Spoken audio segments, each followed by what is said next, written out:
Kasus gagal ginjal pada anak di Jakarta meningkat beberapa tahun terakhir.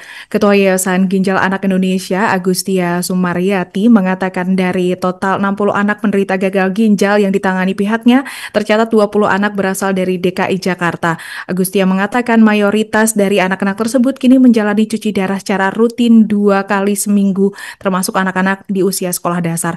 Untuk informasi selengkapnya akan disampaikan wartawan kami yang telah terhubung dari Tribun Jakarta, Elga Hikari Putra.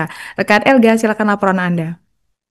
Ya, selamat siang Alinda dan Tribuners dimanapun Anda berada. Kasus gagal ginjal di wilayah DKI Jakarta memang mengalami peningkatan drastis dalam beberapa tahun terakhir. Setidaknya hal itu berdasarkan data yang dirilis oleh Yayasan Ginjal Anak Indonesia, di mana dari 60 anak penderita gagal ginjal akut yang ditangani pihaknya dari seluruh Indonesia, di mana 20 diantaranya merupakan warga DKI Jakarta.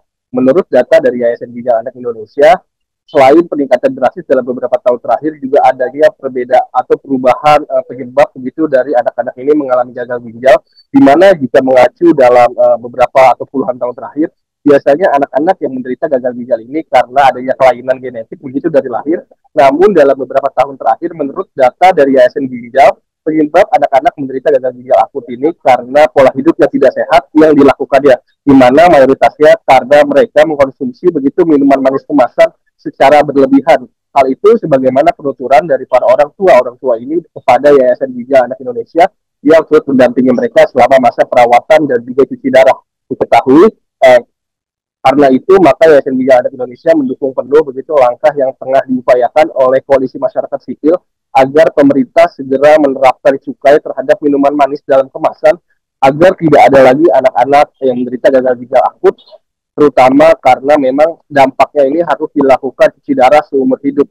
Dan juga Yayasan Ginjal Indonesia mengakui saat ini yang masih menjadi tantangan pihaknya yakni masih minimnya edukasi begitu kepada masyarakat, termasuk kepada para orang tua yang tidak menyadari bahwa gagal ginjal sejatinya tidak hanya bisa menyerang orang dewasa tetapi juga anak-anak, di mana salah satu faktornya karena makanan dan juga minuman tidak sehat yang dikonsumsi secara berlebihan. Demikian yang dapat saya sampaikan, kembali ke studio. Baik, terima kasih atas laporan Anda rekan Elga dan selamat bertugas kembali untuk keterangan selanjutnya. Saat ini kami telah mewawancarai Ketua Yayasan Ginjal Anak Indonesia, Agustia Sumaryati. Jadi di Yayasan Ginjal Anak Indonesia ini untuk tahun ini yang terdata saat ini 60 anak-anak gagal ginjal.